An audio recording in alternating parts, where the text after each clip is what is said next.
Welcome back friends, this is Mansi Goswami from the bioscience arena. So fatty acid beta oxidation की ये आज second video है। इससे previous video में हमने ये सब जाना था कि फैटी एसिड क्या होता है, फैटी एसिड का ऑक्सीडेशन क्यों जरूरी होता है, कहाँ होता है यूकैरियोटिक प्रोकैरियोटिक में, और इसी के साथ फैटी एसिड का सिंपल हमने स्ट्रक्चर भी जाना था जो कि फैटी एसिड ऑक्सीडेशन के प्रोसेस के लिए।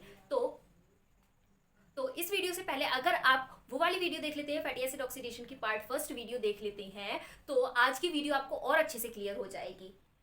आज की इस वीडियो में हम सिर्फ फैटी एसिड ऑक्सीडेशन के प्रोसेस के बारे में बात करेंगे, लेकिन उससे पहले फर्स्ट वीडियो में मैं क्या बता चुकी हूँ उसका एक छोटा सा ओवरव्यू देख लेते हैं। सबसे पहले फैटी एसिड ऑक्सीडेशन जो होता है यूकैरियोटिक सेल में कहाँ पर होता है, माइटोकॉन्ड्रिया के मैट्रिक्स में होता है। ये सबसे इंपॉर्टेंट जानने वाली बात है, कॉम्पिटिटिव एग्जाम में भी जनरली पूछ ली जाती है। और प्रोकैरियोटिक सेल में साइटोसोल के अंदर होता है। अब उसके बाद दूसरी बात क्या बताई थी, ये फैटी एसिड का स्ट्रक्चर है जिसमें कि एक टर्मिनल पे हमारा कार्बोक्सिल फंक्शनल ग्रुप प्रेजेंट होता है। इसी के जस्ट बराबर में जो कार्बन प्रेजेंट होता है, इस कार्बन को हम अल्फा कार्बन कहते हैं, और इसी के बराबर में जो दूसरा कार्बन होता है, इस कार्बन को हम बीटा कार्बन कहते हैं। और ये लास्ट टर्मिनल हमारा प्रेजेंट होता है जिसको हम ओमेगा से डिनोट करते हैं। अब फैटी एसिड एक लॉन्ग चेन होती है लिपिड की, ये हमें पता है, या हम बोले लिपिड की सिंपलेस्ट फॉर्म होती है। फैटी एसिड का जो ऑक्सीडेशन होता है, मैंने पहले वीडियो में बताया था कि एनर्जी बनाने के लिए यूज किया जाता है। तो मेन प्रोडक्ट क्या बनता है जब फैटी एसिड का ऑक्सीडेशन होता है, तो एसिटाइल कोएंजाइम ए बनता है,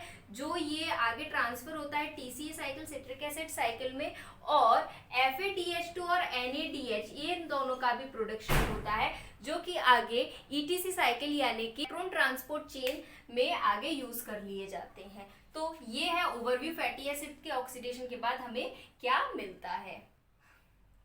अब प्रोसेस को जानने के लिए सबसे इंपॉर्टेंट बात ये है यूकैरियोटिक सेल में कि फैटी एसिड माइटोकॉन्ड्रिया तक आखिर जाता कैसे। तो इसके काफी अच्छे से डिटेल में मैं फर्स्ट वीडियो में बता चुकी हूँ, लेकिन ओवरव्यू बता देती हूँ कैसे जाता है। और इसी को हम बोलते हैं fatty acid transportation and activation. Actual में क्या होता है, जो हमारा फैटी एसिड होता है जो हमें फूड के थ्रू मिलता है, ये इनएक्टिव फॉर्म में होता है, यानी कि ये डायरेक्टली माइटोकॉन्ड्रिया के मैट्रिक्स में नहीं जा सकता, क्योंकि माइटोकॉन्ड्रिया की जो मैट्रिक्स होती है वो इम्परमिएबल होती है फॉर फैटी एसिड। तो क्या होता है, फैटी एसिड सबसे पहले कंबाइन होता है, यानी कि बाइंड करता है कोएंजाइम ए के साथ with the help of ATP, यानी कि इसको एटीपी एनर्जी की जरूरत होती है। फिर ये दोनों मिलके बनाते हैं फैटी एसाइल कोएंजाइम ए बनाते हैं। अब ये जो फैटी एसाइल कोएंजाइम ए होता है, इसका होता है ऑक्सीडेशन। इसका क्या होगा, ऑक्सीडेशन होता है। लेकिन अब भी ये जो फैटी एसाइल कोएंजाइम ए होता है, ये डायरेक्टली ट्रांसफर नहीं हो सकता माइटोकॉन्ड्रिया के अंदर। तो क्या होता है, एक कैरियर प्रोटीन होता है जिसको हम बोलते हैं कार्निटिन। क्या बोलते हैं, कार्निटिन बोलते हैं। बहुत इंपॉर्टेंट रोल प्ले करता है ये। एक तरीके से मान लीजिए व्हीकल की तरह, ये बस की तरह वर्क करता है। ये क्या करता है, फैटी एसाइल कोएंजाइम ए को, जो कि किस में प्रेजेंट होता है, साइटोसोल में प्रेजेंट होता है, सेल के यूकैरियोटिक सेल के साइटोसोल में प्रेजेंट होता है हमारा फैटी एसाइल कोएंजाइम ए। क्या होता है, कार्निटिन प्रोटीन इसके साथ बाइंड हो जाता है। बाइंड होने के साथ क्या करता है, फिर इस फैटी एसाइल कोएंजाइम ए को माइटोकॉन्ड्रिया के अंदर ले जाता है, माइटोकॉन्ड्रिया के मैट्रिक्स के अंदर ले जाता है। तो ये सिंपल ओवरव्यू है हमारा, कैसे फैटी एसाइल कोएंजाइम ए माइटोकॉन्ड्रिया के अंदर जाता है। अब माइटोकॉन्ड्रिया के अंदर जाने के बाद क्या होता है, ये कार्निटिन का जो काम था, एक तरीके से बस का काम क्या होता है, पैसेंजर को उसके डेस्टिनेशन पे पहुंचाना। तो कार्निटिन फैटी एसाइल कोएंजाइम ए को अपने डेस्टिनेशन पे पहुंचा देता है। उसके बाद कार्निटिन दोबारा से कहाँ आ जाता है, अपने साइटोसोल में आ जाता है, जहां पर इसका पहले आया हुआ था, यानी कि था पहले ये। फिर उसके बाद क्या होता है, फैटी एसाइल कोएंजाइम ए माइटोकॉन्ड्रिया में पहुंचने के बाद अब इसका ऑक्सीडेशन होता है।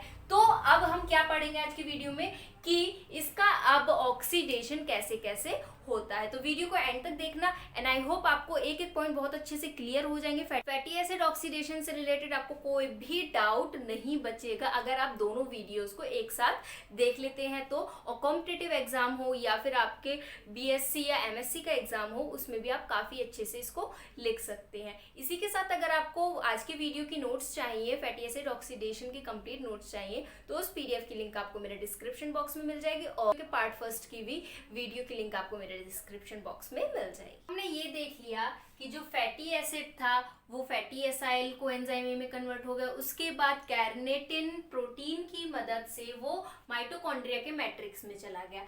अब माइटोकॉन्ड्रिया के मैट्रिक्स में फैटी एसिड का ऑक्सीडेशन होता है। इसी प्रोसेस को हम बोलते हैं beta oxidation of fatty acid. क्या बोलते हैं? Beta oxidation of fatty acid. अब बीटा ऑक्सीडेशन क्यों बोलते हैं ये भी हम इस प्रोसेस में जान जाएंगे।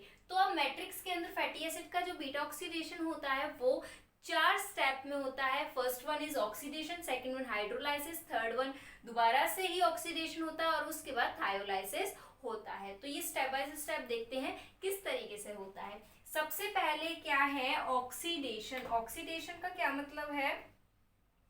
ऑक्सीडेशन के बारे में अगर आपको पता हो तो क्या होता है ऑक्सीडेशन? या तो ऑक्सीजन का एडिशन होता है या फिर हाइड्रोजन का रिमूवल होता है। तो जिस प्रोसेस में हाइड्रोजन का रिमूवल होगा तो ऑक्सीडेशन होगा, या फिर जिस प्रोसेस में ऑक्सीजन इन्वॉल्व होगा यानी कि ऐड होगा तो ऑक्सीडेशन होता है। तो इसमें देखते हैं क्या होता है। तो इस केस में हाइड्रोजन का रिमूवल होता है, यानी कि 2 हाइड्रोजन के एटम रिमूव होते हैं हमारे एसाइल कोएंजाइम यानी कि फैटी एसिड एसाइल कोएंजाइम में से। जैसे कि ये स्ट्रक्चर आपको दिख रहा होगा, fatty acid fatty acyl coenzyme का है। फैटी एसिड और कोएंजाइम ए से मिलकर बना हुआ था। कोएंजाइम ए जब अटैच हो गया था हमारे फैटी एसिड के साथ by the linkage of thioester bond. अब क्या होगा? हमने बोला इसमें से हाइड्रोजन एटम का रिमूवल होता है। तो alpha carbon, beta carbon fatty acid में मैंने बताया था कौन से होते हैं। तो ये कार्बोक्सिल है ग्रुप है हमारा, इसके बराबर वाला ये है हमारा अल्फा और ये है बीटा कार्बन। तो एक हाइड्रोजन हमारा बीटा कार्बन से रिमूव होगा, यहाँ पर 2 है तो एक इससे रिमूव होगा, और एक हाइड्रोजन हमारा अल्फा कार्बन से रिमूव होता है। अब ये रिमूव तो हो गए हाइड्रोजन, ठीक है। अब ये कहीं और भी तो जाके अटैच होंगे, यानी कि ये जो हाइड्रोजन यहाँ से निकले कहीं और काम आ सकते हैं। तो क्या होता है? FAD जो होता है मॉलिक्यूल, FAD में ये दोनों हाइड्रोजन कंबाइन हो जाते हैं और किस चीज का फॉर्मेशन कर लेते हैं? FADH2 मॉलिक्यूल बना लेते हैं। अब उसके बाद स्ट्रक्चर इसका कुछ इस तरीके से हो जाएगा। R सेम रहेगा, कार्बन पे अब एक हाइड्रोजन है। अब इस कार्बन की वैलेंसी को कंप्लीट करने के लिए डबल बॉन्ड लग जाएगा क्योंकि दोनों से ही एक एक हाइड्रोजन रिमूव हो चुका है, और बाकी का सेम ऐसे ही रहेगा। और अब इस मॉलिक्यूल का क्या नाम है? अल्फा बीटा इनोल कोएंजाइम ए। अब पूरा प्रोसेस हुआ है वो किस एंजाइम की मदद से हुआ है? Acyl coenzyme A dehydrogenase enzyme की मदद से हुआ है। ये चीज याद रखनी जरूरी होती है।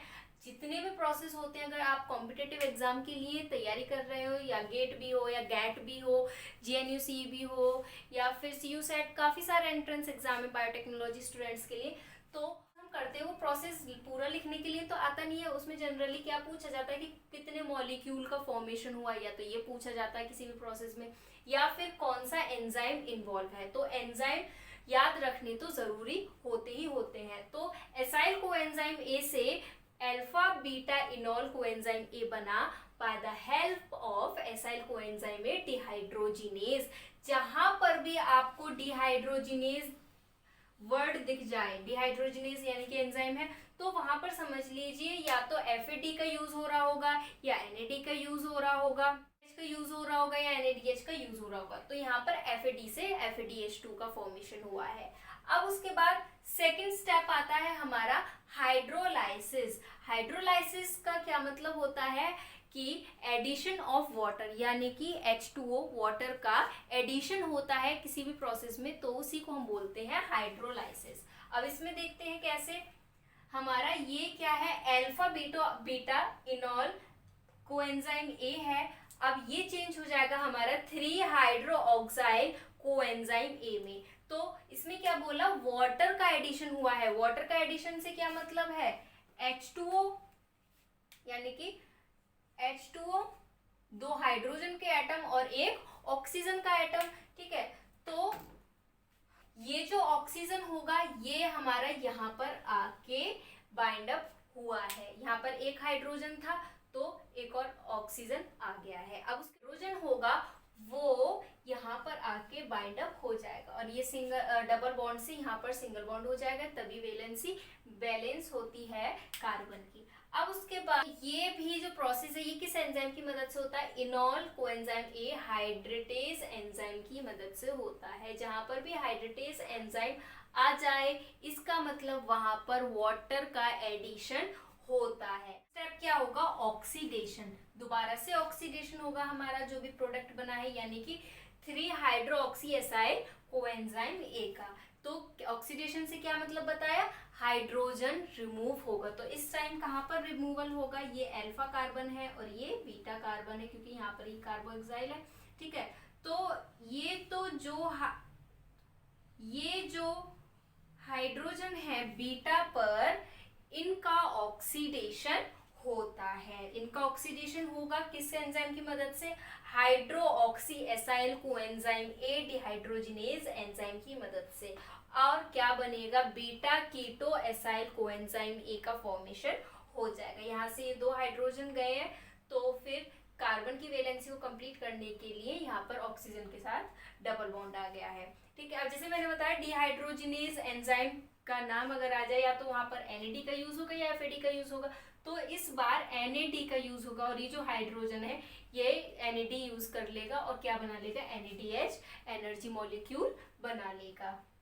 अब उसके बाद 4th स्टेप होता है जिसको हम बोलते हैं थायोलाइसिस। अब हमारा बीटा ऑक्सीडेशन में ये लास्ट स्टेप है, जिसमें कि क्या होता है, इसमें मेजरली 2 पॉइंट याद रखने वाली बात है। सबसे पहला क्या कि हमारा ये बीटा कार्बन है और ये अल्फा कार्बन है, इसमें इन दोनों के बीच का ये जो बॉन्ड होता है ये टूटता है। किस एंजाइम की मदद से? थायोलेज एंजाइम की मदद से टूटता है अल्फा बीटा कार्बन के बीच में जो बॉन्ड होता है। और ये टूटने के बाद हमारे 2 कंपाउंड अलग अलग बनते हैं। पहला पॉइंट ये, और दूसरा पॉइंट क्या कि इसमें एक और कोएंजाइम ए आकर ऐड हो जाता है। तो इस तरीके से फिर टूटने के बाद हमारे 2 मॉलिक्यूल बनते हैं। पहला है एसाइल कोएंजाइम ए और दूसरा है एसिटाइल कोएंजाइम ए। तो ये जो एसिटाइल कोएंजाइम ए होता है ये तो TCA साइकिल में यूज कर लिया जाता है, जैसे कि अभी हमने देखा। उसके बाद ये जो हमारा एसाइल कोएंजाइम ए होता है ये दोबारा से इसी साइकिल में यूज करा जाता है, यानी कि ये जो एसाइल कोएंजाइम ए है इसमें, यानी कि ये जो हमारा एसाइल कोएंजाइम ए है, यहाँ पर हमने R लिखा है। R का मतलब यहाँ कितने भी कार्बन के एटम हो सकते हैं। ठीक है, कार्बन की चेन हो सकती है। तो दोबारा से इस एसाइल कोएंजाइम ए का ऑक्सीडेशन होगा, उसके बाद फिर से ये एसिटाइल कोएंजाइम ए बनाएंगे, इससे फैटी एसिड का ऑक्सीडेशन होता है। अब हम बीटा ऑक्सीडेशन क्यों कहते हैं? तो हमने अभी देखा था जो ऑक्सीडेशन होता है, यानी कि हाइड्रोजन का जो रिमूवल हुआ है वो कहाँ पर हुआ है? जो हमारा बीटा कार्बन होता है फैटी एसिड में वहां पर हुआ है। ठीक है, तो इसीलिए हम इसको फैटी एसिड बीटा ऑक्सीडेशन कहते हैं। इसके बाद ये भी पॉइंट याद रखने वाली बात है, ये जो हमने बीटा ऑक्सीडेशन पाथवे देखा है फैटी एसिड का, ये सैचुरेटेड फैटी एसिड्स में होता है। 2 तरह के फैटी एसिड होते हैं, सैचुरेटेड एंड अनसैचुरेटेड। तो ये किस तरह के में होता है? सैचुरेटेड फैटी एसिड में होता है। दोनों में क्या डिफरेंस होते हैं सैचुरेटेड अनसैचुरेटेड में? तो ये मैं फैटी एसिड और लिपिड वाली वीडियो में अच्छे से बता चुकी हूँ, वो आप वहां से क्लियर कर सकते हैं। क्या एक और चीज ऑब्जर्व करने वाली बात है कि जब भी थायोलेज एंजाइम की मदद से मॉलिक्यूल टूटते हैं तो एसिटाइल कोएंजाइम ए में 2 कार्बन आ जाते हैं। इसमें देखो, इसमें टोटल कितने कार्बन है? कार्बन 1, 2 और 3। अब एसिटाइल कोएंजाइम ए जो बना है हमारा फैटी एसिड से, इसमें कितने कार्बन आए हैं? 1 और 2, और तीसरा कार्बन हमारा ये रहा। तो जब भी कोई भी fatty acid saturated fatty acid टूटेगा, टूटने के बाद वो एसिटाइल कोएंजाइम ए बनाता है, तो उसमें से 2 कार्बन रिमूव हो जाते हैं। अब इसी प्रोसेस को हम एक अच्छे से एग्जांपल के साथ समझ लेते हैं, जिसको हम बोलते हैं पाल्मिटिक एसिड, जो कि एक सैचुरेटेड फैटी एसिड है। अगर इसका आपको फॉर्मूला पता हो तो C16, यानी कि टोटल कितने कार्बन इसमें इन्वॉल्व होते हैं? 16 कार्बन इन्वॉल्व होते हैं। तो तो पाल्मिटिक एसिड को हम फैटी एसिड मान लेते हैं, ठीक है। अब तक हमने कोई एक पर्टिकुलर नेम तो दिया नहीं था कि कौन सा फैटी एसिड हम यूज कर रहे हैं, तो मान लीजिए हम पाल्मिटिक फैटी एसिड को यूज कर रहे हैं for the synthesis of acetyl coenzyme A. तो क्या होगा, पाल्मिटिक एसिड सबसे पहले चेंज होगा किसमें, पाल्मिटोल एसाइल कोएंजाइम ए में। ये तो हमने देखा था फैटी एसिड किसके साथ, कोएंजाइम ए के साथ कंबाइन होता है, तो पाल्मिटिक एसिड कोएंजाइम ए के साथ कंबाइन होगा, उसके बाद क्या बनाएगा, पाल्मिटोल एसाइल कोएंजाइम ए बनाता है। अब इसके बाद क्या होगा, ये कार्निटिन प्रोटीन के थ्रू माइटोकॉन्ड्रिया के मैट्रिक्स में लाया जाता है। अब उसके बाद क्या होगा कि ये जो पाल्मिटोल एसाइल कोएंजाइम ए होगा, इसका होगा ऑक्सीडेशन, यानी कि कितने कार्बन, कार्बन 16, ठीक है। तो यहाँ हम आर की जगह 16 कार्बन लिख सकते हैं, तो 16 में से 1 2 3 3 कार्बन ये रहे, ठीक है। तो ये हमारा पाल्मिटोल एसाइल कोएंजाइम ए है। अब क्या होगा कि इसका पूरी साइकिल होगी बीटा ऑक्सीडेशन की, और क्या बनाएगा, एक एसिटाइल कोएंजाइम ए बना दिया। अब क्योंकि 16 कार्बन थे, 16 में से 2 निकल गए, अब कितने बचे, 14 बचे। तो यहाँ क्या होगा, एक कार्बन ये रहा और 13, इस तरीके से। फिर से अब ये एसाइल कोएंजाइम ए यानी कि पाल्मिटोल एसाइल कोएंजाइम ए है, अब इसका फिर से बीटा ऑक्सीडेशन होगा। बीटा ऑक्सीडेशन होने के बाद इसमें से फिर से 2 कार्बन निकल जाएंगे, 2 कार्बन निकलने के बाद एसिटाइल कोएंजाइम ए बना लेंगे वो दोनों कार्बन। फिर क्या हो जाएगा, 2 कार्बन 14 में से निकल जाएंगे तो 12 हो जाएगा, ठीक है। फिर दोबारा से वही होगा, फिर 12 में से कितने हो जाएंगे, 10 हो जाएंगे। उसके बाद फिर से इसका ऑक्सीडेशन होगा। इस तरीके से ऑक्सीडेशन होता रहता है, कब तक, जब तक सारे कार्बन एसिटाइल कोएंजाइम ए ना बना लें। तो कहने का क्या मतलब था, 16 कार्बन थे हमारे पाल्मिटिक एसिड यानी कि फैटी एसिड में, उसका बीटा ऑक्सीडेशन हुआ तो 14 कार्बन अलग हो गए यानी कि एसाइल कोएंजाइम ए, और 2 कार्बन एसिटाइल कोएंजाइम ए बनाने में यूज कर ली गई। अब ये जो कार्बन 14 होगा, ये दोबारा से इसका बीटा ऑक्सीडेशन होगा, फिर से 2 कार्बन निकलेंगे जो कि एसिटाइल कोएंजाइम ए बनाएंगे, और फिर 14 में से 2 चले जाएंगे तो 12 कार्बन रह जाएंगे। अब उसके बाद दोबारा से 12 कार्बन में से 10 रह जाएंगे, और क्योंकि उसमें से 2 एसिटाइल कोएंजाइम ए बनाने में यूज कर लिया गया। तरीके से ये रिएक्शन चलती रहेगी, साइकिल चलती रहेगी, कब तक, जब तक हमारे पूरे पाल्मिटिक एसिड में जितने कार्बन है वो एसिटाइल कोएंजाइम ए ना बना ले। तो अब ये एक पाल्मिटिक एसिड से कितने एसिटाइल कोएंजाइम ए बने हैं, 1 2 3 4 5 6 7 और 8, कितने, टोटल 8 एसिटाइल कोएंजाइम ए बने हैं। ये जो 8 एसिटाइल कोएंजाइम होंगे ये टीसीए साइकिल में यूज कर लिए जाएंगे फॉर द। उसके बाद हमने ये भी देखा था कि इस प्रोसेस में NADH भी बन रहा था और FADH भी बन रहा था। तो पाल्मिटिक एसिड से टोटल कितने बनेंगे, देखो, जब एक प्रोसेस ये हुआ तो एक यहाँ बना, फिर यहाँ से ये प्रोसेस हुआ तो 2, फिर उसके बाद यहाँ से ये बना तो 3 4 5 6 और 7, तो टोटल 7 NADH बने और 7 ही FADH2 का फॉर्मेशन हुआ है। ये चीज आपको क्लियर हो गई होगी। तो ये 7 NADH और 7 FADH2 और 8 एसिटाइल कोएंजाइम ए ये किस में बने हैं, जब हम पाल्मिटिक एसिड को यूज करते हैं for the synthesis of energy या फिर एसिटाइल कोएंजाइम ए। तो ये चीज आपको क्लियर होगी। इसी के साथ यहाँ पर हमारी आज की वीडियो खत्म होती है।